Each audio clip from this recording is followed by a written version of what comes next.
এই উপস্থিতি রাসূল করিম সাল্লাল্লাহু আলাইহি ওয়াসাল্লাম তার জীবনী থেকে আপনাদেরকে আমি আলোচনা করব এবং সাহাবায়ে কেরাম রিদওয়ানুল্লাহ তাআলা আলাইহিম আজমাইন ওনাদের জীবনী থেকে আলোচনা করব কিভাবে তারা মক্কার ভিতরে মদিনাতুল মুনাওয়ারার ভিতরে তথা সমগ্র আরবব্যাপী বিশ্বব্যাপী ইসলামকে কিভাবে ছড়িয়ে দিয়েছে সেই কাহিনী থেকে তাদের জীবন থেকে আপনাদেরকে যতটুকু পারি আলোচনা পেশ করব ইনশাআল্লাহ।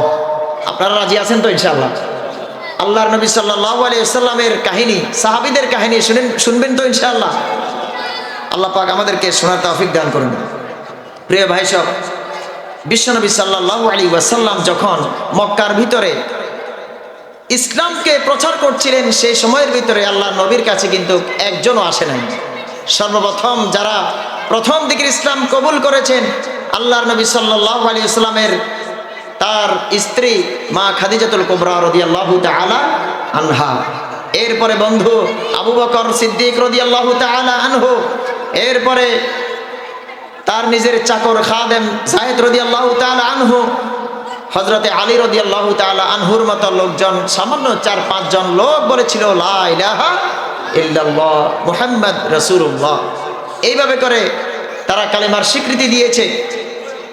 বিশ্বনবী সাল্লাল্লাহু আলাইহি ওয়াসাল্লাম মক্কার ভিতরে যখন কালেমার দাওয়াত দিচ্ছিলেন সাথে সাথে রাসূল করিম সাল্লাল্লাহু আলাইহি ওয়াসাল্লামের উপর নির্যাতন আসলো। আল্লাহর নবী সাল্লাল্লাহু আলাইহি ওয়াসাল্লাম তো ছোটকালেই মা বাবাকে হারিয়ে ফেলেছিলেন। যেই চাচার কোলে লালিত পালিত হচ্ছিলেন বিশ্বনবী সাল্লাল্লাহু আলাইহি ওয়াসাল্লাম চাচা আবু তালেবের কাছে লালিত পালিত হয়েছেন, দাদার কাছে লালিত পালিত হয়েছেন। ওই সময়ের ভিতরে রাসূল করিম সাল্লাল্লাহু আলাইহি ওয়াসাল্লাম যখন ইসলাম প্রচার করছিলেন চাচার কাছে আবু তালেবের কাছে মক্কার নেতৃস্থানীয় লোকজন আসলো আর বলল, তোমার ভাতিজা মুহাম্মদ যা শুরু করে দিয়েছে তাকে একটু বোঝাও। বিশ্বনবী সাল্লাল্লাহু আলাইহি ওয়াসাল্লাম বলেন, চাচা যান, যদিও মক্কার মুশরিকরা নেতৃস্থানীয় যারা লোক রয়েছে বাহু শক্তি, পেশি শক্তি রয়েছে, অস্ত্রের শক্তি রয়েছে, গুলির শক্তি রয়েছে, বিভিন্ন রকমের তারা দাঙ্গা হাঙ্গামার জন্য বসে আছে শক্তির জোরে। এই সমস্ত লোকেরা যদি আমার ডান হাতের ভিতরে আকাশের সূর্যটা এনে দে, বাম হাতের ভিতরে পূর্ণিমার চাঁদটা এনে দে, এরপরে মুহাম্মদ এই দ্বীনের দাওয়াত থেকে এক চুলো বিচ্যুত হবে না। আল্লাহু আকবার। এটি ছিল রাসূল করিম সাল্লাল্লাহু আলাইহি ওয়াসাল্লামের দাওয়াতের নমুনা। দেখা গেছে আজকে আমাকে যদি আপনাকে যদি মাহফিলের ভিতরে, মসজিদের ভিতরে, ওয়াজের ভিতরে, প্যান্ডেলের ভিতরে কেউ যদি রক্ত চক্ষু ধরে কথা বলে, চোখ রাঙিয়ে কথা বলে, অনেক আমাদের মুসলমান ভাইরা রয়েছে ভয়ে চলে যায়, ঠিক কিনা বলেন সবাই? ইসলাম প্রচারের ক্ষেত্রে রক্ত চক্ষুকে ভয় পাওয়া যাবে না। আল্লাহর জমিনে আল্লাহর দ্বীন কায়েম করতে হলে রাসূল করিম সাল্লাল্লাহু আলাইহি ওয়াসাল্লামের জীবনের দিকে তাকাতে হবে, সাহাবায়ে কেরামদের জীবনের দিকে তাকাতে হবে, তাবেঈদের জীবনের দিকে তাকাতে হবে, তবে তাবেঈদের জীবনের দিকে তাকাতে হবে। এরপরে বড় বড় শায়েখ মাশায়েখ আইম্মা যারা রয়েছে তাদের জীবনের দিকে তাকাতে হবে, বড় বড় আল্লাহর ওলিদের জীবনের দিকে তাকাতে হবে। এই সমস্ত যুগ শ্রেষ্ঠ ইমামরা, জান্নাতুল ফেরদাউসের মেহমানরা নিজেদের জীবনের বদৌলতে তারা ইসলামকে প্রচার করেছেন, প্রতিষ্ঠা করেছেন, ঠিক কিনা? এই জন্য রাসূল করিম সাল্লাল্লাহু আলাইহি ওয়াসাল্লাম তিনি কিন্তু ভয় পান না। আল্লাহর নবী সাল্লাল্লাহু আলাইহি ওয়াসাল্লাম তিনি তার দাওয়াতের কাজ চালিয়ে যাচ্ছেন। বিশ্বনবী সাল্লাল্লাহু আলাইহি ওয়াসাল্লামের কাজ দেখে চাচা বলল, ভাতিজা তুমি কাজ চালিয়ে যাও, বাকিটা আমি আবু তালেব দেখব। বলেন সুবহানাল্লাহ। তাহলে রাসূল করিম সাল্লাল্লাহু আলাইহি ওয়াসাল্লামকে চাচা আবু তালেব বেশি ভালোবেসেছে না কম ভালোবেসেছে? বলেন সবচাইতে বেশি ভালোবেসেছে। শুধু তাই নয়, বিশ্বনবী সাল্লাল্লাহু আলাইহি ওয়াসাল্লামের কালেমার দাওয়াতকে বন্ধ করে দিতে 25 জন কাফেরের সমন্বয়ে একটি বোর্ড গঠন হলো, একটি সভায়। সেখানে রাসূল করিম সাল্লাল্লাহু আলাইহি ওয়াসাল্লামকে তারা হেনস্থা করবে, মারবে, বিভিন্ন রকমের কমিটি গঠন করে তারা রাসূল করিম সাল্লাল্লাহু আলাইহি ওয়াসাল্লামের বিরুদ্ধে লাগলো। রাসূল করিম সাল্লাল্লাহু আলাইহি ওয়াসাল্লামের আপন চাচা আবু লাহাব পর্যন্ত সেই 25 জন কমিটির ভিতরে ছিলেন না, বরং প্রধান ভূমিকা পালন করেছে আপন ভাতিজাকে মারার জন্য। বলেন নাউজুবিল্লাহ। রাসূল করিম সাল্লাল্লাহু আলাইহি ওয়াসাল্লামকে মারার জন্য, অপমান করার জন্য এই রাসূলের চাচা আবু লাহাব সবসময় সজাগ থাকতো। শুধু তাই নয়, আল্লাহর নবী সাল্লাল্লাহু আলাইহি ওয়াসাল্লামের আপন কলিজার টুকরা সন্তান যখন মারা গেল, দুগ্ধপোষ্য শিশু, সেই সময়ের ভিতরে যখন সে ছোট্ট শিশু আব্দুল্লাহ মারা গেল, আল্লাহর নবী সাল্লাল্লাহু আলাইহি ওয়াসাল্লাম তিনি ব্যথিত হলেন, মন ভারাক্রান্ত। এইভাবে করে যখন ভারাক্রান্ত অবস্থায় আল্লাহর রাসূল তিনি সমাজের ভিতরে থাকলেন, সেই সময়ের ভিতরে সবচাইতে বেশি খুশি হয়েছে এই কুখ্যাত কাফের আবু লাহাব। নাম কি তার?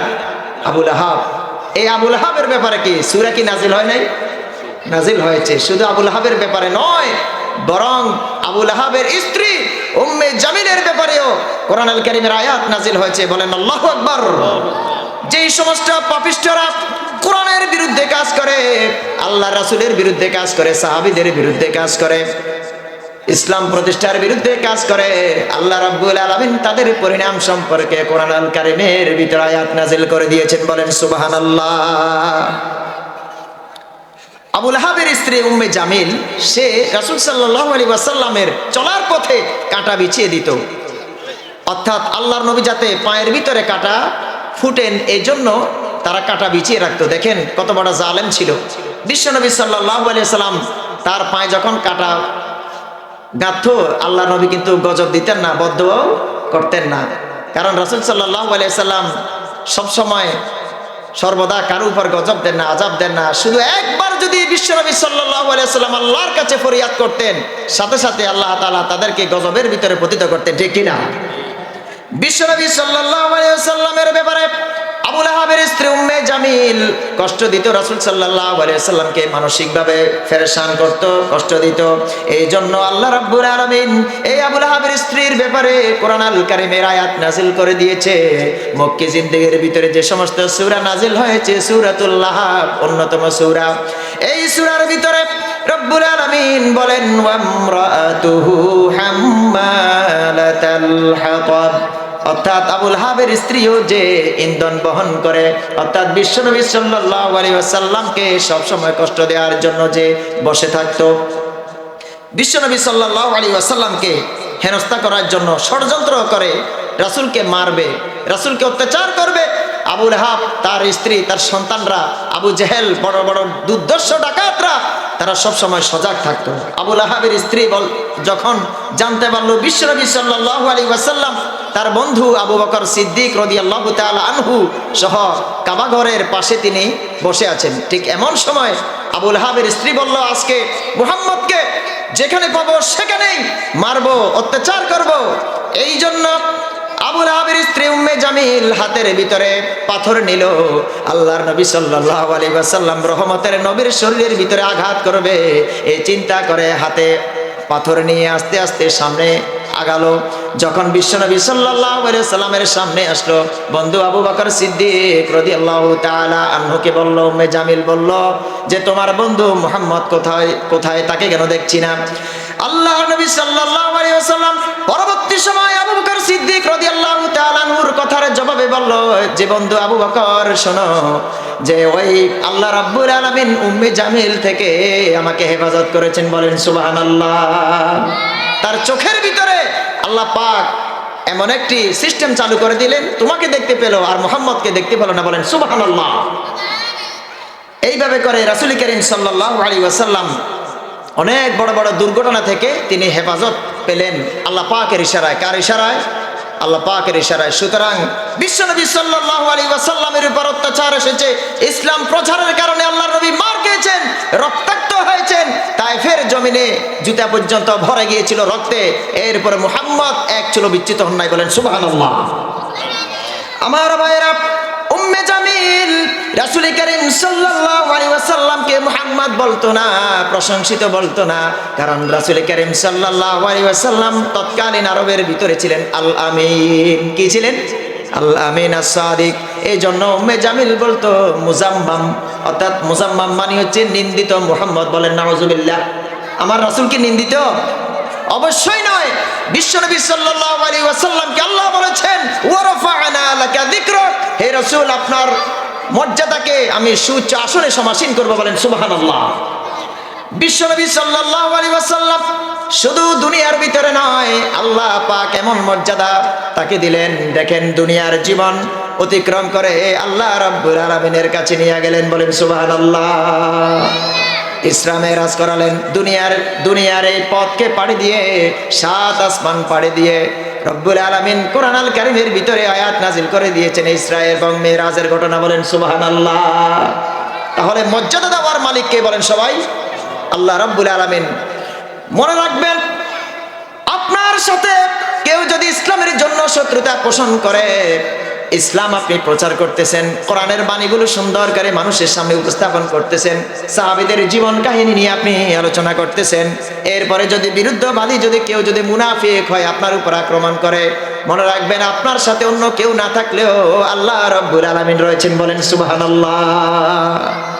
যদিও দুনিয়ার ভিতরে শহীদ হয়ে যান, আপনাকে মারবে, আপনাকে কাটবে, আপনার হাত ছিঁড়ে ফেলবে, হাত কেটে ফেলবে, পা কেটে ফেলবে, মাথা আলাদা করে ফেলবে, মনে রাখবেন আপনার জন্য জান্নাতুল ফেরদাউস অপেক্ষা করতেছে। ঠিক কিনা বলে সবাই?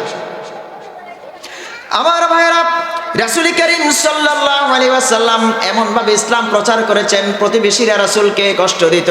মক্কার কাফের বেঈমানেরা রাসূলের ঘরের ভিতরে, বাসার ভিতরে উটের নাড়ি বুড়ি তারা ফেলে রাখতো, যাতে করে মুহাম্মদ দ্বীনের পথ থেকে সরে যায়, মুহাম্মদ দৌড়ে চলে যায় এখান থেকে, এই এলাকা থেকে। এইভাবে করে তারা রাসূল সাল্লাল্লাহু আলাইহি ওয়াসাল্লামকে কষ্ট দিয়েছে। এবং রাসূল করিম সাল্লাল্লাহু আলাইহি ওয়াসাল্লাম যখন নামাজে যেতেন, সিজদায় যেতেন, উটের নাড়ি বুড়ি চাপিয়ে দিত। বলেন আল্লাহু আকবার। এইভাবে করে বিভিন্নভাবে কষ্ট দিয়েছে বিশ্বনবীকে। পরবর্তী সময়ে রাসূলের কলিজার টুকরা মেয়ে ফাতেমা রাদিয়াল্লাহু তাআলা আনহা এসে উটের নাড়ি বুড়িগুলো সরাতেন, যাতে করে রাসূলের কষ্ট না হয়। এমন কলিজার টুকরা মেয়ে ফাতেমা রাদিয়াল্লাহু তাআলা আনহা।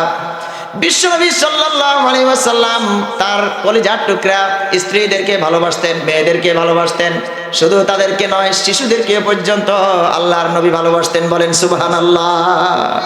ইয়াতীমের আদর্শ, স্ত্রীর আদর্শ, সন্তানের আদর্শ, শ্রমিকের আদর্শ, অধপতিত, নির্যাতিত, নিপীড়িত মানুষের আদর্শ বিশ্বনবী মুহাম্মদ সাল্লাল্লাহু আলাইহি ওয়াসাল্লাম। যার কারণে আল্লাহ রাব্বুল আলামিন কোরআন আল কারীমের ভিতরে বলেন, লাকাদ কানা লাকুম ফি রাসূলিল্লাহি উসওয়াতুন হাসানাহ। তোমাদের জন্য উত্তম মহত্তম আদর্শ হচ্ছে তোমাদের রাসূল। আল্লাহু আকবার। বিশ্বনবী সাল্লাল্লাহু আলাইহি ওয়াসাল্লাম হচ্ছে সকলের জন্য আদর্শ। চরম নির্যাতন চলছিল বিশ্বনবীর উপর। আল্লাহর নবী সাল্লাল্লাহু আলাইহি ওয়াসাল্লাম যখনই বললেন লা ইলাহা ইল্লাল্লাহ, অর্থাৎ এক আল্লাহ ছাড়া কারো হুকুম মানা যাবে না। আমরা সবাই এক আল্লাহতে বিশ্বাসী কিনা? এখানে সবাই বলেন এক আল্লাহতে বিশ্বাসী কিনা? অবশ্যই এক আল্লাহতে বিশ্বাসী, যার কারণে আমরা মুসলমান। আমরা কি মুসলমান? আর মুসলমান আমরা যারা হয়েছি, আমরা সকলে জান্নাতুল ফেরদাউসের মেহমান হব ইনশাআল্লাহ। জান্নাতের কত নাজ নিয়ামত রাসূল সাল্লাল্লাহু আলাইহি ওয়াসাল্লাম দেখেন খুলে খুলে এই বিশ্ববাসীর জন্য বর্ণনা করেছেন। তারপরেও নবীর উপর আক্রমণ এসেছে, সাহাবীদের উপর আক্রমণ এসেছে। বিশ্বনবী সাল্লাল্লাহু আলাইহি ওয়াসাল্লাম তারা অত্যাচার এমনভাবে তিনি সহ্য করলেন, অত্যাচার মারের চোটে আল্লাহর নবী সাল্লাল্লাহু আলাইহি ওয়াসাল্লাম আল্লাহ পাকের দরবারে দোয়া করলেন। এটা তো কোনো দোয়া নয়, এটা হচ্ছে বদদোয়া আল্লাহর গজবের জন্য। আল্লাহর নবী সাল্লাল্লাহু আলাইহি ওয়াসাল্লাম Abu Jahl, Utba, শাইবা, Walid, Umayya এদেরকে পাকড়াও করার জন্য, ধরার জন্য আল্লাহ পাকের দরবারে তিনি দোয়া করলেন। বিশ্বনবী সাল্লাল্লাহু আলাইহি ওয়াসাল্লাম যাদের নাম ধরে ধরে দোয়া করলেন, দেখা গিয়েছে আব্দুল্লাহ ইবনে মাসউদ রাদিয়াল্লাহু তাআলা আনহু বললেন, আল্লাহর নবী যে সমস্ত কাফিরদের নাম ধরে ধরে উচ্চারণ করলেন, বদরের কুয়ার ভিতরে প্রত্যেকের লাশগুলো খণ্ড বিখণ্ডিত হয়ে পড়ে গিয়েছিল। আল্লাহু আকবার। রাসূলের কেমন পাওয়ার, দোয়ার পাওয়ার দেখেন। আল্লাহর নবী সাল্লাল্লাহু আলাইহি ওয়াসাল্লাম তার উপরে যখন প্রচন্ড আক্রমণের উপর আক্রমণ আসছিল, শুধু এই কয়েকজনের নাম ধরে তিনি দোয়া করছিলেন, বদদোয়া দিয়েছিলেন, সাথে সাথে বদরের যুদ্ধের ভিতরে, কুয়ার ভিতরে এদের লাশগুলো খণ্ড বিখণ্ডিত হয়ে গিয়েছে। আল্লাহু আকবার। এই জন্য প্রতিশোধ নেয়ার মালিক কে? বলেন সবাই, সবাই বলেন প্রতিশোধ নেয়ার মালিক কে? আল্লাহ রাব্বুল আলামিন প্রতিশোধ নেয়ার মালিক। এই জন্য উমাইয়া ইবনে খালফ যখন নবীজিকে দেখতো, সে কটূক্তি করত, গালাগালি করত, অভিশাপ দিত বিশ্বনবী সাল্লাল্লাহু আলাইহি ওয়াসাল্লামকে। পরবর্তী সময় আল্লাহ রাব্বুল আলামিন বলেন ওয়াইলুল লিকুল্লি হুমাযাতিল লুমাযা, প্রকাশ্যে সামনে পিছনে নিন্দাকারী ওরা ধ্বংস। যারা মুহাম্মদের সামনে এবং পিছনে মুহাম্মদকে গালিগালাজ করে, আল্লাহর নবীকে নিয়ে ব্যঙ্গাত্ব করে, কটূক্তি করে, এদের উপরে লানত, জিল্লত, অভিশাপ আল্লাহ রাব্বুল আলামিন কোরআন আল কারীমের আয়াত নাযিল করে দিয়েছেন। আল্লাহু আকবার। এই জন্য বর্তমান যুগে দেখবেন আপনি বিশ্ববিদ্যালয়ের বড় বড় ডিগ্রিধারী শিক্ষক, ছাত্র অনেকেই নিজেদেরকে বুদ্ধিজীবী দাবি করে, নিজেদের মাথার চুল পর্যন্ত উঠিয়ে ফেলে বুদ্ধিজীবীর ঠেলায়। ওরা বলে আল্লাহ বলতে কিছু নাই, নবী রাসূল বলতে কিছু নাই, জান্নাত বলতে কিছু নাই, আখিরাত বলতে কিছু নাই। বলেন নাউজুবিল্লাহ। আসলে কি এগুলো কি তাদের মত অনুযায়ী কথা? তাদের জেহেন শক্তি আকল পচে গিয়েছে, কারণ তারা রাত দিন 24টা ঘন্টা আল্লাহর পথে থাকে না, নামাজ পড়ে না, রোজা রাখে না, ইসলামের পথে থাকে না। ওদের কাজ হচ্ছে ইসলামকে নিয়ে ব্যঙ্গাত্ব করা, রসুলকে নিয়ে ব্যঙ্গাত্ব করা, রসুলকে নিয়ে হেয় প্রতিপন্ন করে কবিতা লেখা, এরপরে পত্র পত্রিকায় ইসলামের অবমাননা, রসুল সাল্লাল্লাহু আলাইহি ইসলামের বিরুদ্ধে কথা বলা। আর আল্লাহ রাব্বুল আলামিন এদেরকে মুনাফিক হিসেবে কাল কিয়ামতের ময়দানে দাঁড় করাবেন। ঠিক কিনা বলেন সবাই? মুনাফিকদের অবস্থান জাহান্নামের একেবারে সর্বনিম্ন স্থান, সর্বনিম্ন স্তরে। প্রিয় ভাই সব, রাসূল করিম সাল্লাল্লাহু আলাইহি ওয়াসাল্লামকে মারার জন্য দুর্ধর্ষ তৎকালীন ডাকাত, আপনারা অনেকেই রাসূল সাল্লাল্লাহু আলাইহি ওয়াসাল্লামের সময় ডাকাত সর্দারদের নাম জানতেন। তাদের ভিতরে একজন ছিল পাপিষ্ঠ আবু জাহেল। নাম কি তার?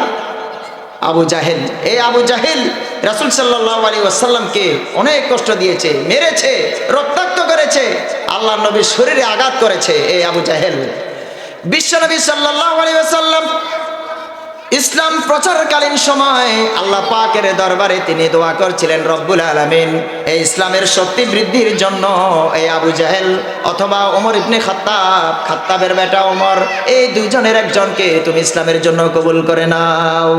আল্লাহ রব্বুল আলামিন রাসূল করিম সাল্লাল্লাহু আলাইহি ওয়াসাল্লামের দোয়াটা এমন ভাবে কবুল করলেন, রাসূল সাল্লাল্লাহু আলাইহি ওয়াসাল্লামের দোয়ার কারণে আল্লাহ রাব্বুল আলামিন ওমর রাদিয়াল্লাহু তাআলা আনহুকে কবুল করলেন। বলেন সুবহানাল্লাহ।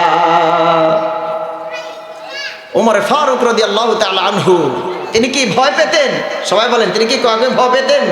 কাউকে ভয় পেতেন না, বরং রাসূল সাল্লাল্লাহু আলাইহি ওয়াসাল্লামকে বললেন যে রাসূল সাল্লাল্লাহু আলাইহি ওয়াসাল্লাম শুনেন, আজকে থেকে এই মক্কার জমিনে ওমর সাথে রয়েছে, আমির হামজা সাথে রয়েছে, আমরা দুইজন দুই কাতারে মিছিলের ভিতরে যাব, কার কে আছে আমাদের সামনে আসবে আমরা দেখব। আল্লাহু আকবার। এইভাবে করে মক্কার ভিতরে রাসূল সাল্লাল্লাহু আলাইহি ওয়াসাল্লামকে সাথে নিয়ে হযরত ওমর রাদিয়াল্লাহু তাআলা আনহু, আমির হামজা রাদিয়াল্লাহু তাআলা আনহু, এই দুইজন রাসূলকে নিয়ে ছুটলেন মক্কার ভিতরে, মক্কার আশেপাশে এমন ভাবে ছুটলেন তাদের পায়ের ভিতরে, পায়ের নিচের ভিতরে ধুলাগুলো যাতায় পেশাটার মতো উঠতেছিল। বলেন সুবহানাল্লাহ। যাতায় পেশাটার মতো চতুর্দিকে শুধু বালি আর বালি উঠতেছে মিছিলের কারণে। আল্লাহু আকবার। বিশ্বনবী সাল্লাল্লাহু আলাইহি ওয়াসাল্লামকে মারার জন্য মিস্টার আবু জেহেল আসলো। নাম কি তার? বলেন সবাই। মিস্টার আবু জেহেল। আবু জেহেল একদিন বলল, আজকে মুহাম্মদকে মারবো, তার গর্দান আলাদা করে ফেলবো। এইভাবে করে রাসূলের সামনে যখন আসলো, দেখতে পেল বিশ্বনবী সাল্লাল্লাহু আলাইহি ওয়াসাল্লামের এবং তার সামনে বিশাল একটি আগুনের গর্ত, দাউ দাউ করে আগুন চলতেছে। বলেন আল্লাহু আকবার। আল্লাহর নবী সাল্লাল্লাহু আলাইহি ওয়াসাল্লামকে জিজ্ঞেস করা হলো, ইয়া রাসূলুল্লাহ, আবু জাহেল যখন আপনার কাছে আসলো আপনাকে মারার জন্য, কেন আবু জাহেল মাটিতে গড়াগড়ি খাচ্ছে, মাটিতে গড়াগড়ি আর চিৎকার করতেছে, আমাকে বাঁচাও তোমরা। রাসূল করিম সাল্লাল্লাহু আলাইহি ওয়াসাল্লাম পরবর্তী সময় বললেন যে আবু জাহেল যদি আমার কাছে আসতো আমাকে মারার জন্য, আল্লাহর রহমতের ফেরেশতারা তার অঙ্গগুলো ছিঁড়ে ফেলে দিত। আল্লাহু আকবার। আল্লাহ তাআলার তার বিশাল বাহিনী রয়েছে, ফেরেশতারা। কারা রয়েছে বলেন সবাই? ফেরেশতারা বাহিনী রয়েছে। এই যে আপনারা এখানে বসে আছেন, আমাদের কলিজার টুকরা মুসলমান ভাইরা, যুবক ভাইরা, আমাদের মামা চাচা যারা রয়েছেন আশেপাশে, মুরব্বী শ্রেণী যারা রয়েছেন, আপনারা এখানে শুনতেছেন কোরআন, আপনাদের উপর আল্লাহর রহমত বেষ্টন করেছেন। বলেন সুবহানাল্লাহ। রাসূল সাল্লাল্লাহু আলাইহি ওয়াসাল্লামকে মারার জন্য যখন আসলো আবু জাহেলের এই অবস্থা, রাসূল সাল্লাল্লাহু আলাইহি ওয়াসাল্লাম সব সময় তিনি মক্কার ভিতরে যখন চলতেন তিনি মানুষের সামনে নরম মেজাজ, ঠান্ডা মেজাজ, কোমল আচরণ, ভালো আচরণ করতেন, যার কারণে রাসূল সাল্লাল্লাহু আলাইহি সাল্লামকে তৎকালীন কেউ বলতে পারে নাই মুহাম্মদের চরিত্র খারাপ। সকলে বলেছিল মুহাম্মদের চেয়ে আমাদের আল আমিন as-সাদিক, আমাদের পরম বন্ধু মুহাম্মদ আল আমিন সাল্লাল্লাহু আলাইহি ওয়াসাল্লাম। প্রিয় ভাই সব, জিহাদ সংগ্রাম একদিনে হয় নাই, বরং নবীর উপর নির্যাতন, সাহাবীদের উপর নির্যাতনের শেষ পর্যায়ে আল্লাহ রাব্বুল আলামিন জিহাদকে ফরজ ঘোষণা করে দিয়েছেন। শুধু তাই নয়, এই জিহাদের ভিতরে রক্ত দেওয়া লাগতে পারে, জীবন দেওয়া লাগতে পারে, সম্পদ দেওয়া লাগতে পারে, মাল দেওয়া লাগতে পারে, যার কারণে আল্লাহ রাব্বুল আলামিন মুসলমানদেরকে বিজয় দান করেন। বলেন সুবহানাল্লাহ। অতীত ইতিহাসের ভিতরে আপনারা দেখেন, বিশ্বনবী সাল্লাল্লাহু আলাইহি ওয়াসাল্লামের সময় যখনই আল্লাহর নবী জিহাদের ডাক পেতেন আল্লাহ রাব্বুল আলামিনের পক্ষ থেকে, রাসূলের শক্তি দরকার, লোকবল দরকার, জনবল দরকার, অস্ত্র দরকার, সম্পদ দরকার, যখনই আল্লাহর নবী সাল্লাল্লাহু আলাইহি ওয়াসাল্লাম ঘোষণা দিতেন আজকে অমুকে ময়দানের ভিতরে সম্পদ লাগবে, আল্লাহর নবীর সাহাবীরা ঘরের ভিতরে যার যা ছিল সবগুলো উজাড় করে দিয়ে দিতেন। বলেন সুবহানাল্লাহ। এর নাম হচ্ছে জিহাদ, এর নাম হচ্ছে ঈমান, এর নাম হচ্ছে আশিকে রাসূল। এর নাম কি বলেন সবাই? আশিকে রাসূল। আশিকে রাসূল যদি আমরা দাবি করি, প্রিয় ভাই সব, আপনাকে বিশ্বনবী সাল্লাল্লাহু আলাইহি ওয়াসাল্লামের পুরোপুরি সুন্নাহকে মানতে হবে। শুধু মদিনার জীবন মানবেন, মক্কার জীবন মানবেন না, আবার মক্কার জীবন মানবেন, মদিনার জীবন মানবেন না, এটা কি হতে পারে? এটা হতে পারে না। আপনাকে মানলে পুরোটাই মানতে হবে, মক্কার জীবন এবং মদিনার জীবন। এর নাম হচ্ছে মুহাম্মদ সাল্লাল্লাহু আলাইহি ওয়াসাল্লাম। প্রিয় ভাই সব, এবার আসি রাসূলের উপর তো নির্যাতন হয়েছে। বিশ্বনবী সাল্লাল্লাহু আলাইহি ওয়াসাল্লামকে ভালোবেসে যারা ঈমান এনেছিল, ওই সমস্ত জান্নাতের টিকিট প্রাপ্ত সাহাবীরা, তাদের ভিতরে হযরতে বিলাল রাদিয়াল্লাহু তাআলা আনহু, হযরতে বিলাল রাদিয়াল্লাহু তাআলা আনহু ইসলামের জন্য কি কষ্টই না করলেন।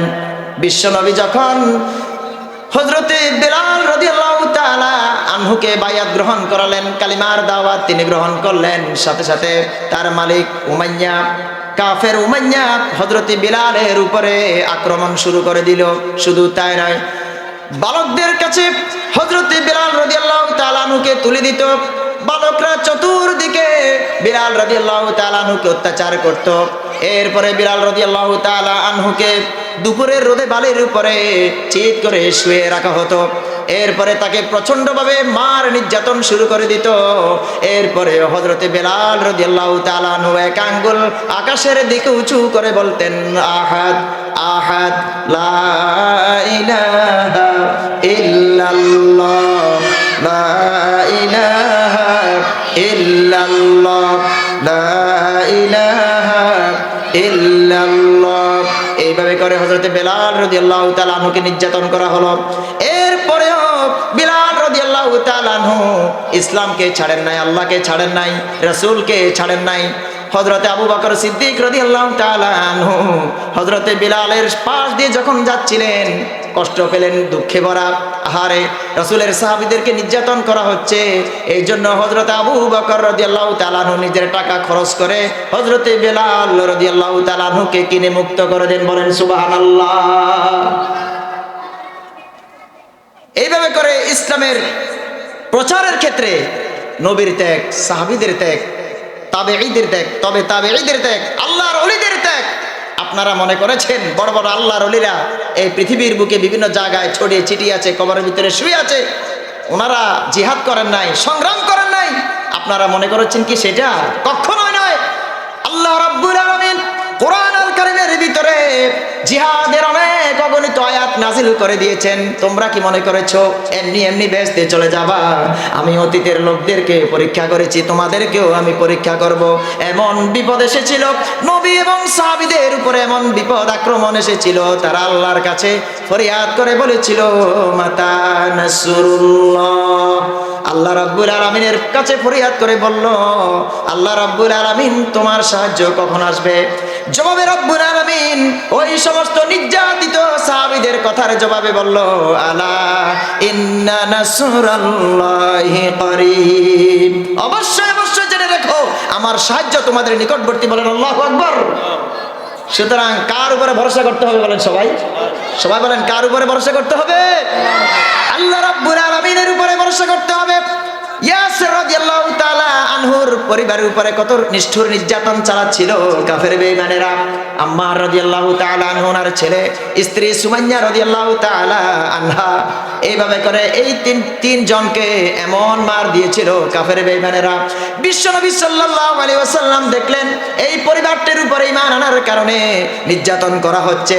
সাথে সাথে আল্লাহর নবী পাশ দিয়ে যখন যাচ্ছিলেন আর বললেন সাবরান আলা ইয়াসির ফা ইন্না মাউইদাকুমুল জান্নাহ, হে ইয়াসিরের পরিবার ধৈর্য ধারণ করো, সবর অবলম্বন করো, নিশ্চয়ই আল্লাহ পাকের জান্নাত তোমাদের জন্য অবধারিত। বলেন সুবহানাল্লাহ।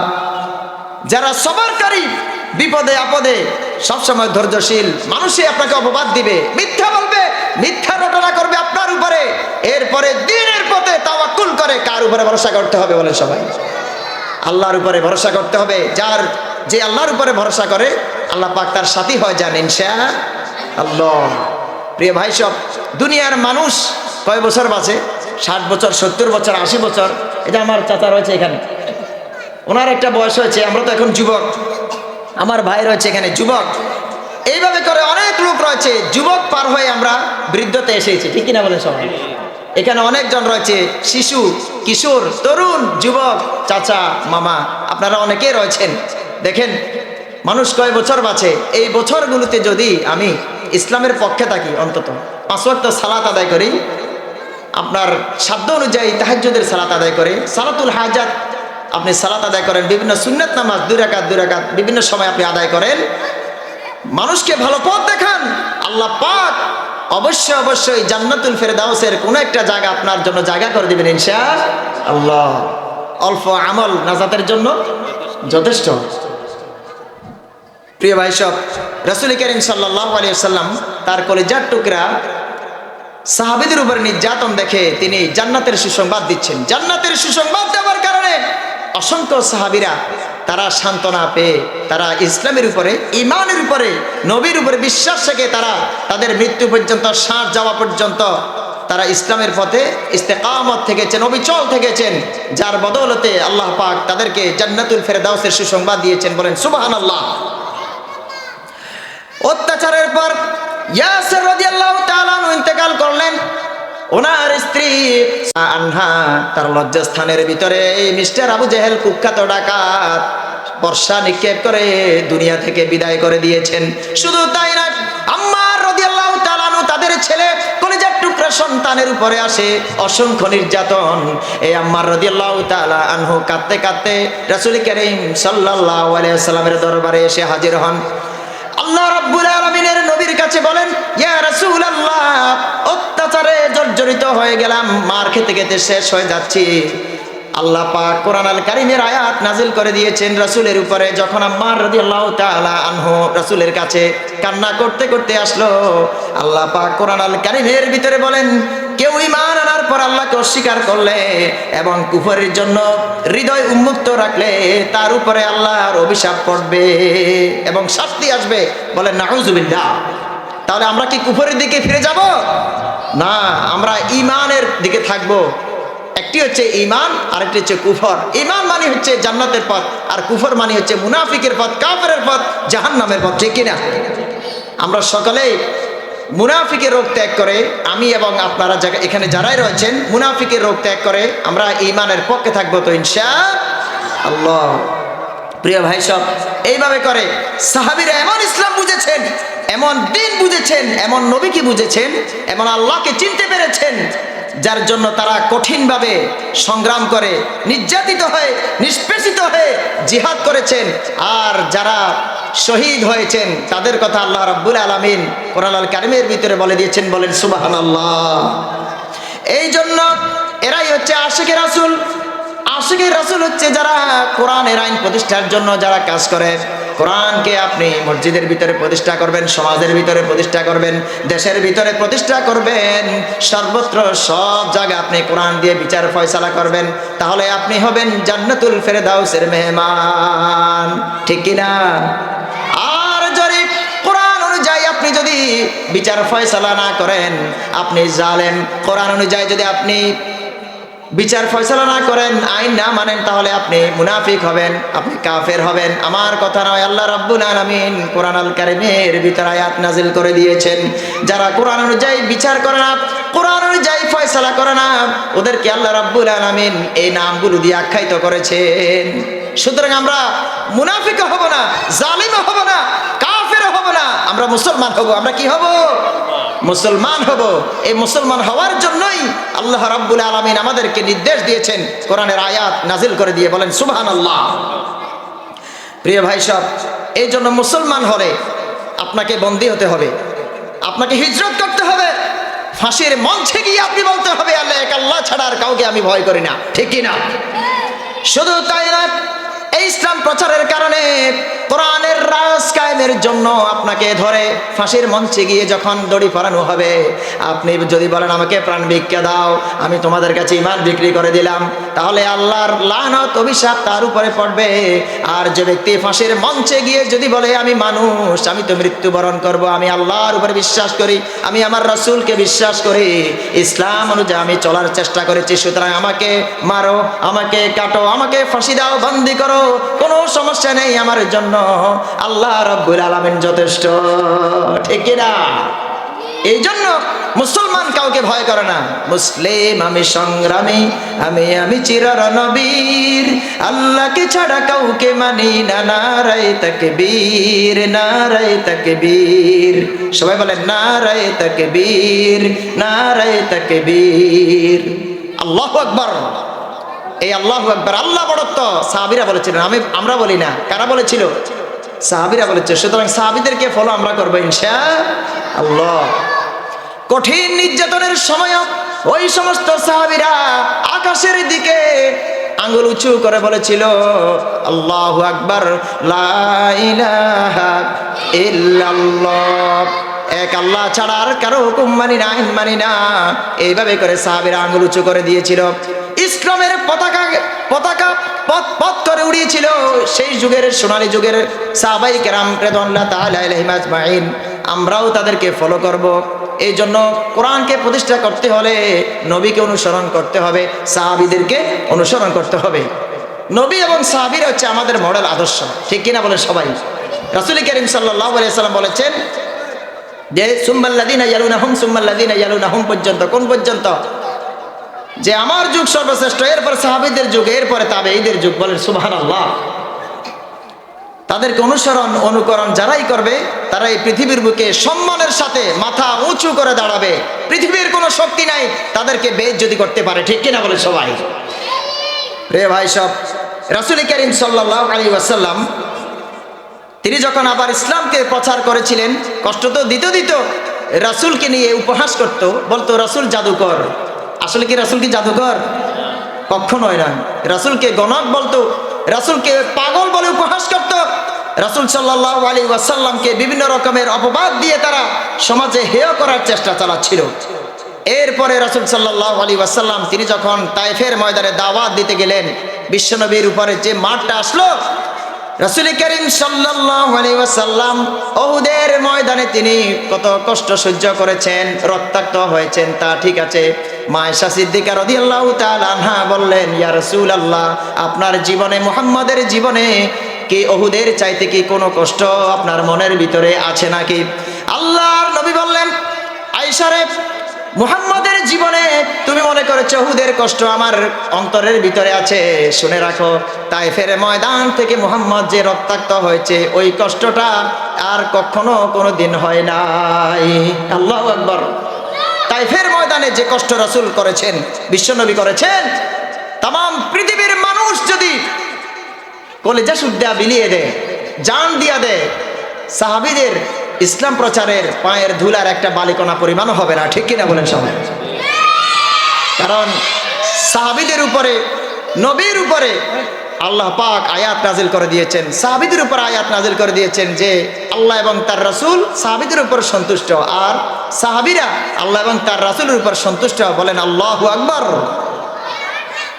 এত সহজে রাসূল সাল্লাল্লাহু আলাইহি ওয়াসাল্লাম, সাহাবীরা, যুগশ্রেষ্ঠ ইমামরা, তারা ইসলাম প্রচার করেন নাই, বরং তারা নিজেদের জীবনকে ইসলামী ভাবধারায় পরিবর্তন করার জন্য নিজেদের জীবনকে বিলিয়ে দিয়েছেন, ইসলাম প্রচার করেছেন, কষ্ট করেছেন। এরপরে আল্লাহ রাব্বুল আলামিন সুলতান আন নাসিরা, মহান একটি রাষ্ট্রের মতো, ইসলামী রাষ্ট্রের মতো নিয়ামত তাদেরকে দান করলেন। বলেন সুবহানাল্লাহ। প্রিয় ভাই সব, আমরা মনে করেছি 2 দিনের নামাজ পড়বো আর শুক্রবার দিন সুরমা মেখে আতর দিয়ে মাথায় আপনার পট্টি বেঁধে পাগড়ি বেঁধে মসজিদে আসবো, শেষ, আমাদের মুসলমানি কাজ শেষ হয়ে গেছে। এর নাম মুসলমান নয়, এর নাম হচ্ছে ইসলামের সাথে প্রতারণা, ঠিক কিনা? আল্লাহ রাব্বুল আলামিন সূরা বাকারার ভিতরে এই সমস্ত মুসলমানদের জন্য আয়াত নাজিল করে দিয়েছেন, যারা মুনাফিকি আচরণ করো মুসলমান নাম ধরে, শোনো তোমরা, তোমাদের ব্যাপারে আল্লাহ রাব্বুল আলামিন কোরআনুল কারীমের সবচাইতে বড় সূরা সূরাতুল বাকারা। কোন সূরা বলেন সবাই? সূরাতুল বাকারা। এই সূরার ভিতরে আল্লাহ রাব্বুল আলামিন আয়াত নাজিল করে দিয়েছেন, আম হাসিবতুম আন তাদখুলুল জান্নাতা ওয়ালাম্মা ইয়াতিকুম মাতালুল লাযীনা খালাউ মিন ক্বাবলিকুম মাসাতুহুমুল বাসাউ ওয়াদ-দাররাউ ওয়াজুলজিলু হাত্তা ইয়াকুলার রাসূলু والذين آمنوا معه متى نصر الله ألا إن نصر الله قريب। আল্লাহ রাব্বুল আলামিন বলেন, তোমরা কি মনে করেছো এমনি এমনি তোমাদেরকে আমি জান্নাতে প্রবেশ করাবো? আল্লাহ পাক সেখানে প্রশ্নবোধক চিহ্ন রেখেছেন, এমনি এমনি প্রবেশ করবা জান্নাতে? অথচ তোমাদের কাছে পূর্ববর্তীদের মতো এরকমের কষ্ট, নির্যাতন, ফাঁসি, জেল, জরিমানা, হত্যা, জুলুম, নির্যাতন আসেনি, কেমনি আমি তোমাদেরকে জান্নাতি দেব বলো? এইভাবে করে আল্লাহ রাব্বুল আলামিন বলেন যে মার খেতে খেতে সাহাবীরা, নবীরা তারা আল্লাহর কাছে ফরিয়াদ করেছিল, রব্বুল আলামিন তোমার সাহায্য কখন আসবে? সাথে সাথে আল্লাহ রাব্বুল আলামিন এই সূরাতুল বাকারার আয়াত নাজিল করে দিয়ে তাদেরকে সান্ত্বনা দিলেন যে অবশ্যই অবশ্যই আল্লাহর সাহায্য নিকটবর্তী। আল্লাহু আকবার। আল্লাহর সাহায্য নিকটবর্তী। আল্লাহর সাহায্য কখন আসে? যখন আপনি আল্লাহর উপর ইস্তেকামত থাকবেন, অবিচল থাকবেন, ইসলামের পথে থাকবেন, তখন আল্লাহর সাহায্য চলে আসে, যেমনি ভাবে এসেছিল জিহাদের ময়দানগুলোতে, ঠিক কিনা বলেন সবাই? সমস্ত জিহাদের ময়দানে রাসূল সাল্লাল্লাহু আলাইহি সাল্লামের সাহাবীরা বেশি ছিল না কম ছিল? সবাই বলেন, বেশি ছিল না কম ছিল? কম ছিল। আল্লাহ বলেন কম দিয়ে কোনো কাজ নেই, কোয়ান্টিটি দিয়ে কোনো কাজ নেই, কোয়ালিটি দিয়ে কাজ, ঠিক কিনা? সেই কোয়ালিটির নাম হচ্ছে ঈমান। সেই কোয়ালিটির নাম কি? ঈমান। ঈমান যার অন্তরে বদ্ধমূল থাকে, ঈমান অনুযায়ী যে চলে, আল্লাহ পাকের উপরে ভরসা করে, যে নামাজ রোজা করে, ইসলামের পথে থাকে, আল্লাহ রাব্বুল আলামিন বলেন ওই সমস্ত বান্দাদেরকে আমি নেয়ামত দিই এবং সাহায্য দিই, ওদের সাথে আমি থাকি, ওদের সাথে আল্লাহ পাক রয়েছেন। সুতরাং আমাদের সিদ্ধান্ত নিতে হবে আমরা কোন দিকে যাব। আমরা কি ইসলামের পথে থাকবো, না বেদিন হয়ে যাব, মুনাফিকদের কাতারে চলে যাব? অনেক মুসলমানের ঘরের সন্তান আমরা ইসলামকে ছেড়ে দিয়ে নামাজ নাই, রোজা নাই, হজ নাই, যাকাত নাই, এরপরে সুন্দর করে মানুষের সাথে কথা পর্যন্ত বলে না, ঠিক কিনা বলেন সবাই? বিশ্বনবী যখন মানুষের সাথে কথা বলতেন, হাসি মুখে কথা বলতেন। মানুষ রাসূল সাল্লাল্লাহু আলাইহি ওয়াসাল্লামকে পাগল মনে করে কাছে আসতো, আর তারা বলতো লা ইলাহা ইল্লাল্লাহ। এটি হচ্ছে ঈমানের পাওয়ার, এটি হচ্ছে কোরআনের পাওয়ার। মানুষ আপনাকে বিভিন্ন রকমের কথা বলবে, অপবাদ দেবে, কিন্তু যখন আপনি কোরআনের কাজ করবেন, ইসলামের কাজ করবেন, মানুষ যখন আপনার কাছে আসে দেখবে আপনি তো আসলে মানুষের কথা মতো চরিত্র নয়, আপনার এই চরিত্রটা কোনো সাধারণ মানুষের চরিত্র হতে পারে না। যেমনটি বলেছিল সাহাবায়ে কেরামরা রাসূল করিম সাল্লাল্লাহু আলাইহি ওয়াসাল্লামকে যখনই তারা কাছে আসতো, তারা বলতো এটি কোনো সাধারণ মানুষের চরিত্র হতে পারে না। আমরা বললাম লা ইলাহা ইল্লাল্লাহ মুহাম্মাদুর রাসূলুল্লাহ। প্রিয় ভাই সব, এইভাবে করে বিশ্বনবী সাল্লাল্লাহু আলাইহি ওয়াসাল্লামের সাহাবী হযরতে খুবাইব রাদিয়াল্লাহু তাআলা আনহুর উপর অত্যাচার শুরু করলো। আল্লাহর নবীর কলেজার টুকরা সাহাবী খুবাইব রাদিয়াল্লাহু তাআলা আনহু ইসলামের উপরে অটল থাকায়, ঈমান গ্রহণ করায়, রাসূল সাল্লাল্লাহু আলাইহি ওয়াসাল্লামকে বিশ্বাস করায়, খুবাইব রাদিয়াল্লাহু তাআলা আনহুর উপরে অসংখ্য নির্যাতন শুরু হয়। তার হাত পা বেঁধে, দুই হাতকে বেঁধে দিয়ে ফাঁসির মঞ্চের দিকে নিয়ে যাচ্ছে। রাসূল করিম সাল্লাল্লাহু আলাইহি ওয়াসাল্লামের সাহাবী শুধু একটা বারও বলেন নাই যে ঈমানের জন্য আমাকে নিয়ে যাচ্ছে, আমি আফসোস করলাম, হতাশ হলাম, এই কথা বললেন না, বরং আল্লাহর আকাশের দিকে, আল্লাহর দিকে তাকাচ্ছে। বলেন সুবহানাল্লাহ। বিশ্বনবী সাল্লাল্লাহু আলাইহি ওয়াসাল্লামের সাহাবী খুবাইব রাদিয়াল্লাহু তাআলা আনহু কাফের বেঈমানদের কাছে আরজ করলেন, কাফের বেঈমানেরা আমাকে ফাঁসি দাও, হত্যা করো, কোনো সমস্যা নাই, তবে 2 রাকাত নামাজ পড়ার জন্য আমাকে দাও। কয় রাকাত? সবাই বলেন কয় রাকাত? 2 রাকাত। আপনাদেরকে যদি ইসলামের জন্য ফাঁসির মঞ্চে নিয়ে যায়, দেখেন অতীতে অনেক মুসলমানদেরকে ইসলামের প্রতিষ্ঠার জন্য, কোরআন প্রতিষ্ঠার জন্য যারা সংগ্রাম করেছিল, তাদেরকে ফাঁসির মঞ্চে যখন নিয়ে গিয়েছিল, তাদেরকে বলা হচ্ছিল আল্লাহ আমাদের কাছে ক্ষমা চাও, মাফ চাও, পাও ধরো, স্বীকার করো। তারা বলেছিল মৃত্যুর ফয়সালা জমিনে হয় না, আসমানের ভিতরে হয়। বলেন আল্লাহু আকবার। এটার নাম হচ্ছে মুজাহিদ। এর নাম কি বলেন সবাই? মুসলমান, এর নাম মুজাহিদ। ঈমানওয়ালা, আমলওয়ালা কাদের? এরাই হচ্ছে ওই সব জান্নাতুল ফেরদাউসের মেহমান। তাদের মুখ থেকে এই কথাগুলো বের হয় যে 2 রাকাত নামাজ পড়ার জন্য আমাকে দাও। বিশ্বনবী সাল্লাল্লাহু আলাইহি ওয়াসাল্লামের সাহাবী খুবাইব রাদিয়াল্লাহু তাআলা আনহুকে এমন মারতে লাগলো, 2 রাকাত নামাজ পড়ার সাথে সাথে শুরু হয়ে গেল অত্যাচার, খণ্ড বিখণ্ডিত করা হলো তার দেহকে। রাসূল করিম সাল্লাল্লাহু আলাইহি ওয়াসাল্লামের এই কলিজার টুকরা সাহাবী খুবাইব রাদিয়াল্লাহু তাআলা আনহু আকাশের দিকে বলতেছেন, আশহাদু আল্লা ইলাহা ইল্লাল্লাহু মুহাম্মাদুর রাসূলুল্লাহ। কালেমা পাঠ করতে করতে তিনি শহীদ মর্যাদা লাভ করলেন। আল্লাহু আকবার। এইভাবে করে রাসূলের সাহাবীরা ইসলামের জন্য নজরানা পেশ করেছেন, ইসলামের জন্য, কোরআনের জন্য, দ্বীনকে প্রতিষ্ঠার জন্য, ঈমানকে প্রচারের জন্য তারা নিজেদের জীবনকে আল্লাহর রাস্তায় বিলিয়ে দিয়েছেন। এই জন্য আল্লাহ তাআলা তাদেরকে জান্নাতুল ফেরদাউসের টিকিট দিয়ে দিলেন দুনিয়াতে থাকতে। বলেন আল্লাহু আকবার। হযরতে খাব্বাব রাদিয়াল্লাহু তাআলা আনহুকে ইসলামের জন্য এমন অত্যাচার করলো, মরুভূমির প্রচন্ড রোদে লোহার কড়া পরিয়ে উত্তপ্ত বালুর উপরে শুয়ে রাখা হতো। সে উত্তাপে হযরতে খাব্বাব রাদিয়াল্লাহু তাআলা আনহুর কোমরের গোশত পর্যন্ত গলে গলে পড়ে যেত। প্রচন্ড মারত, জ্বলন্ত অঙ্গারের ভিতরে শুয়ে রেখে বুকের উপরে পা দিয়ে ধরে রাখতো। হযরতে খাব্বাব রাদিয়াল্লাহু তাআলা আনহুর শরীর জ্বলে গিয়েছে, কোমরের গোশত, পিঠের গোশত ঝরে ঝরে পড়ে গিয়ে জ্বলন্ত অঙ্গারগুলো নিভে যেত। হযরত ওমর রাদিয়াল্লাহু তাআলা আনহু একদিন খাব্বাব রাদিয়াল্লাহু তাআলা আনহুর তিনি খোলা পিঠটা দেখলেন। চাদর যখন তিনি উপর করলেন, সাথে সাথে তার গর্তওয়ালা পিঠটা দেখে তিনি আশ্চর্য হয়ে গেলেন। আল্লাহু আকবার বললেন, ভাই খাব্বাব, তোমার শরীরে এত বড় গর্ত কিভাবে হয়? একজন মানুষের শরীরে এত বড় বড় গর্ত, চিকন কোমর হয়ে গিয়েছে, রক্ত, শরীরের চর্বি, গোশত সবগুলো খসে খসে পড়ে, জ্বলন্ত অঙ্গারগুলো যখন নিভে গিয়েছিল।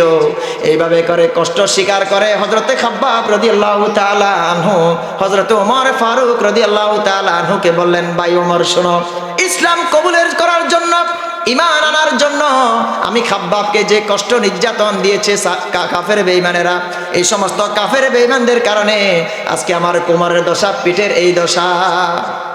আশ্চর্য হয়ে গেলেন ওমর রাদিয়াল্লাহু তাআলা আনহু। ঈমানের জন্য, ইসলামের জন্য খাব্বাব রাদিয়াল্লাহু তাআলা আনহু কি নজরানা পেশ করেছেন।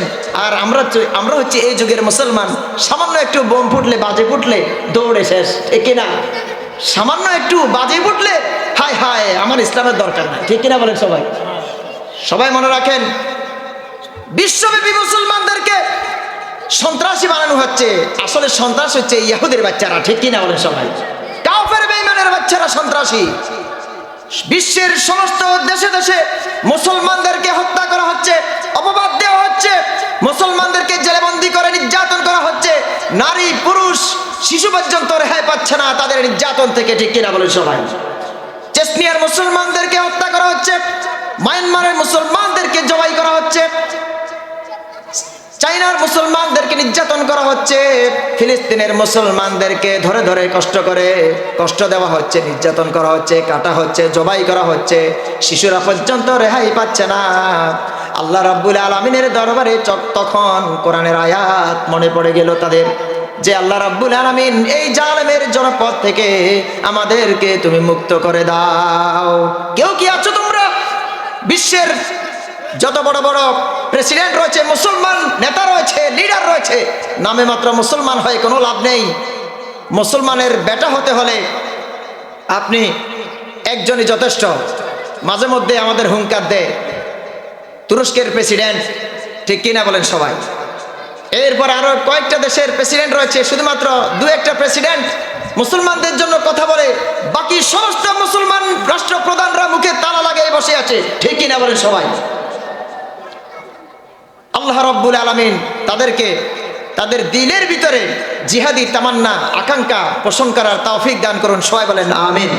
নির্যাতিত নিপীড়িত মুসলমানদের জন্য আল্লাহ পাক সাহায্যকারী শক্তি তিনি পাঠিয়ে দেন, সবাই বলেন আমিন। প্রিয় ভাই সব, এই জন্য রাসূল করিম সাল্লাল্লাহু আলাইহি ওয়াসাল্লামের সাহাবীরা নির্যাতিত হয়ে নিষ্পেষিত হয়ে ইসলামকে প্রচার করেছেন, রক্ত দিয়েছেন, জীবন দিয়েছেন। আজ যদি ইসলামকে প্রতিষ্ঠার জন্য, কোরআনকে প্রতিষ্ঠার জন্য, রাসূল সাল্লাল্লাহু আলাইহি ওয়াসাল্লামের আদর্শকে প্রতিষ্ঠার জন্য, আল্লাহর আইনকে প্রতিষ্ঠার জন্য যদি জান দেওয়া লাগে, রক্ত দেওয়া লাগে, আমরা কি প্রস্তুত আছি? আল্লাহু আকবার। সকলে আমরা প্রস্তুত রয়েছি। তার মানে হচ্ছে আমরা হচ্ছে মুসলমান। আমরা কি মুসলমান? মুসলমান হতে হলে জিহাদের তামান্না আকাঙ্ক্ষা করতে হবে। তাহলে আল্লাহ রাব্বুল আলামিনের একটি ফরজ কাজ আপনি স্বীকার করলেন, মানলেন। জিহাদ হচ্ছে ফরজ। জিহাদ কি বলেন সবাই? ফরজ। রাসূল করিম সাল্লাল্লাহু আলাইহি ওয়াসাল্লামের জীবনে 3টা আমল ছিল সবচেয়ে বেশি। কয়টা আমল বলেন সবাই? একটা আমলের কথা বলি। বিশ্বনবীর জীবনের আমলের ভিতরে কয়টা আমল সবচেয়ে শ্রেষ্ঠ? 3টা আমল। সব হুজুরে আপনাদেরকে মসজিদের ভিতরে এসে বলে অমুক এটা পড়বেন, এত লক্ষ গুণ সওয়াব। আরেক হুজুর এসে বলে এটা পড়লে এত হাজার গুণ সওয়াব। আরেক হুজুর বলে এইটা করলে এটা সওয়াব, সরাসরি বিনা হিসেবে জান্নাতে চলে যাবেন। আমি বলি ভাই, বিশ্বনবী সাল্লাল্লাহু আলাইহি ওয়াসাল্লামের তার জীবনের ভিতরে আমলের ভিতরে 3টা সর্বশ্রেষ্ঠ আমল কোন হুজুর বলে না। একটার নাম হচ্ছে ঈমান, একটার নাম কি বলেন সবাই? আরেকটি হচ্ছে হিজরত, আরেকটি হচ্ছে জিহাদ। কয়টা? 3টা। এই 3টা আমলের মাধ্যমে রাসূল, সাহাবীরা তারা অনুসরণীয় অনুকরণীয় আদর্শ হলেন তাম পৃথিবীর জন্য। বলেন আল্লাহু আকবার। তাহলে 3টা আমল মুসলমানদের জীবনে বদ্ধমূল থাকতে হবে। একটির নাম হচ্ছে ঈমান, একটির নাম কি? ঈমান। আরেকটি হচ্ছে হিজরত, অর্থাৎ ইসলাম প্রতিষ্ঠার জন্য আপনাকে এলাকায় থাকতে দিবে না, আপনাকে দেশের ভিতরে থাকতে দিবে না, যেমনটি করা হয়েছিল ডক্টর মিজানুর রহমান আজহারিকে, ঠিক কিনা বলেন সবাই? বাংলাদেশের গণ্ডি পেরিয়ে তাকে গোপনে ভাবে, প্রকাশ্যে গোপনে বিভিন্নভাবে তাকে মানসিকভাবে যন্ত্রণা দিয়ে দীর্ঘদিন পর্যন্ত বাংলাদেশে তাফসিরুল কোরআন মাহফিল বন্ধ করে দিয়ে তাকে বিদেশে পাচার করে দেওয়া হয়েছিল। আল্লাহর কুদরতে বাংলাদেশের সমস্ত তরুণ এবং যুবকদের ভালোবাসায়, মানুষের দোয়ার কারণে এই সমস্ত মুফাসসিররা বাংলাদেশের জমিনে আবার ফিরে এসেছে। বলেন সুবহানাল্লাহ। মাহফিল বন্ধ করা যাবে না, ঠিক কিনা বলেন সবাই? কোরআনের পথকে বন্ধ করে দেওয়া যাবে না। মনে করেছেন 15 বছর 17 বছর বাংলাদেশে তাফসিরুল কোরআন মাহফিল বন্ধ করে দিয়ে, হেফজখানা বন্ধ করে দিয়ে, আলেমদেরকে উঠিয়ে দিয়ে বাংলাদেশকে ভারতীয় শাসনে আপনি চালাবেন, আপনার সেই সাহস আর হয় নাই। আল্লাহর গজবে আপনি বাংলাদেশ থেকে বিতাড়িত হয়ে আপনার মামুর বাড়ি চলে গিয়েছেন, ঠিক কিনা? এই জন্য রাখি আল্লাহ মারেকে, রাখি আল্লাহ মারেকে। বাংলাদেশের বুকে আর কোন নব্য ফেরাউন স্বৈরাচার যাতে না হয়, আমরা আল্লাহর কাছে সে দোয়া করে আপনাদের কাছে সে উদাত্ত আহ্বান জানাই। আল্লাহ পাক যেন বাংলাদেশকে একটি কার্যকর রাষ্ট্র হিসেবে গঠন করায়, বাংলাদেশের মানুষ যেন, ইসলাম প্রিয় মানুষগুলি যেন কোরআন এবং হাদিসের আলোচনা শুনতে পারে, কোন হিন্দুস্তানের দালাল থেকে যাতে অনুমতি নিতে না হয়, ঠিক কিনা? অনেক কষ্ট আমরা সহ্য করেছি, আপনারা করেছেন, আমরাও করেছি। পৃথিবীর সমস্ত বিশ্বের ভিতরে একমাত্র একটি বাংলাদেশ মুসলমানের দেশ হয়ে তাফসিরুল কোরআন মাহফিল বন্ধ করে দেওয়া হতো, ঠিক কিনা? কি দুর্ভাগ্য মুসলমান নামধারী। আল্লাহ পাক যদি কারো উপর অসন্তুষ্ট হন, জুতার বাড়ি দিয়া দেশ থেকে বিতাড়িত করেন, ঠিক কিনা বলেন সবাই? এই জন্য আমরা মুসলমান হব, ইসলামের পক্ষে থাকবো, কোরআনের পক্ষে থাকবো, নবীর দেখানো পথে থাকবো, অনুসরণ অনুকরণ, নবীর আদর্শের উপরে ইস্তেকামত থেকে আমরা সুখী সমৃদ্ধশালী একটি কল্যাণকর রাষ্ট্র বাংলাদেশ গঠন করবো ইনশাআল্লাহ। প্রিয় ভাই সব, এই জন্য জিহাদের ভিতরে রাসূল করিম সাল্লাল্লাহু আলাইহি সাল্লামের সাহাবীরা রক্ত দিয়েছেন, জান দিয়েছেন, যার কারণে কোরআনের রাজ প্রতিষ্ঠা হয়েছে মদিনাতুল মুনাওয়ারার ভিতরে। বিশ্বনবী সাল্লাল্লাহু আলাইহি ওয়াসাল্লাম যখনই মদিনাতুল মুনাওয়ারার ভিতরে তিনি রাষ্ট্র গঠন করলেন, ইসলামী রাষ্ট্র, আল্লাহর নবীর দুই হাতে লোকবল আসলো, সাহাবীরা আসলো, অস্ত্র আসলো, তলোয়ার আসলো, টাকা পয়সা আসলো, অর্থ সম্পদ আসলো। বিশ্বনবী সাল্লাল্লাহু আলাইহি ওয়াসাল্লাম এবার জিহাদের ময়দানে ঝাঁপিয়ে পড়লেন। আগে শক্তি লাগবে, কি লাগবে বলেন সবাই? লোকজন লাগবে, শক্তি লাগবে, অর্থ সম্পদ, টাকা পয়সা লাগবে। এরপরে আল্লাহ রাব্বুল আলামিন রাসূলের উপরে জিহাদ ফরজ করেছেন। এমনি এমনি জিহাদ ফরজ হবে না, শক্তি লাগবে, মাল লাগবে, অস্ত্র বারুদ গোলা সব কিছু রেডি রেখে প্রস্তুত রেখে কাফেরদের বিরুদ্ধে ঝাঁপিয়ে পড়তে হবে, ঠিক কিনা? এটার নাম হচ্ছে মুসলমান। যুদ্ধনীতি অবলম্বন করতে হবে, যুদ্ধের টেকনিক জানতে হবে। সাহাবীরা যুদ্ধের টেকনিক শিখিয়েছেন। বিশ্বনবী মুহাম্মদ সাল্লাল্লাহু আলাইহি সাল্লাম ময়দানে নেমে যুদ্ধের টেকনিক সাহাবীদেরকে শিক্ষা দিয়েছেন। বলেন আল্লাহু আকবার। আল্লাহর নবী সাল্লাল্লাহু আলাইহি ওয়াসাল্লাম যখনই জিহাদের ময়দানে ডাক পেতেন জিহাদ করার জন্য, সাহাবীদেরকে শুধু বলতেন, ও আমার সাহাবীরা, আগামীকাল জিহাদ করতে হবে অমুক ময়দানে। আল্লাহর নবী সাল্লাল্লাহু আলাইহি ওয়াসাল্লামের সাহাবীরা বলে নাই যে আমরা চাচাদের বিরুদ্ধে যুদ্ধ করব, আমাদের বাবার বিরুদ্ধে যুদ্ধ করব, আমাদের ভাইদের বিরুদ্ধে যুদ্ধ করব, আমাদের মামাদের বিরুদ্ধে যুদ্ধ করব, কিন্তু আমরা যেতে পারবো না, এ কথা বলে নাই। বরং সাহাবীরা বলতো, ইয়া রাসূলুল্লাহ, আপনি আমাদেরকে যেই দিকে জিহাদ করার জন্য, যুদ্ধ করার জন্য নিয়ে যান, আপনার সাহাবীরা আপনার পিছনে পিছনে চলে যাবে। বলেন সুবহানাল্লাহ। ভয় পেতেন না সাহাবীরা, তারা বলতো, আমরা তো এক আল্লাহকে ভয় করি, আমরা আমাদের রাসূলকে বিশ্বাস করেছি, কালেমা পড়েছি, আমরা কিসের ভয় করি আবার? হযরতে আলী রাদিয়াল্লাহু তাআলা আনহু জিহাদের ময়দানে নামলেন, মারহাবের মোকাবেলার জন্য তার কাছে গেলেন। মারহাব ইহুদিদের ডাকাত দুর্ধর্ষ নেতা ছিল। মারহাব বলল, আলী খবরদার আমার সামনে আসবে না, তুমি আলী আমার সামনে কিছুই নয়, বাম হাত দিয়ে তো শেষ করে দেব, ডান হাতও লাগবে না, আমি মারহাবের এমন শক্তি রয়েছে। হযরতে আলী রাদিয়াল্লাহু তাআলা আনহু এই জিহাদের ময়দানে তাকে দাওয়াত দিলেন ইসলামের জন্য। সবাই বলেন কিসের জন্য? ইসলামের জন্য দাওয়াত দিলেন। মারহাব প্রত্যাখ্যান করল। মারহাব বলল, আলী মৃত্যুর জন্য প্রস্তুত হয় নাও, আমি তোমাকে এখন হত্যা করব, কতল করে ফেলব। মারহাবের মোকাবেলায় হযরতে আলী রাদিয়াল্লাহু তাআলা আনহু তিনি সামনে গেলেন আর বললেন, মারহাব শোনো, আল্লাহ রাব্বুল আলামিন গোটা বিশ্বব্যাপী কাফেরদের জন্য বনের বাঘের মতো হিংস্র করে আমি আলীকে দুনিয়াতে পাঠিয়েছেন। বলেন সুবহানাল্লাহ। এইভাবে করে মারহাবের মোকাবেলায় হযরতে আলী তরবারি মারলেন। এক তলোয়ারের আঘাতে মারহাবের শরীরটা দ্বিখণ্ডিত হয়ে গেল। সুবহানাল্লাহ। এটা কিসের কারণে হয়েছে? ঈমানি চেতনার কারণে হয়েছে, কোরআনের চেতনার কারণে হয়েছে। স্পিরিট অফ ইসলাম, ইসলামের স্পিরিট থাকতে হবে, চেতনা থাকতে হবে। স্পিরিট যদি না থাকে, রাত দিন 24টা ঘন্টা আল্লাহ আল্লাহ জিকির করলেও সেই ঈমান, সেই ইসলাম আর আপনার বুকে থাকবে না। প্রিয় ভাই সব, আল্লাহ তাআলা আমাদেরকে মুজাহিদ হবার তৌফিক দান করেন। ঈমান, হিজরত এবং জিহাদ করার গুরুত্বপূর্ণ আমলের মতো আমলগুলো করার জন্য আমাদেরকে তৌফিক দান করেন। সবাই বলেন আমিন।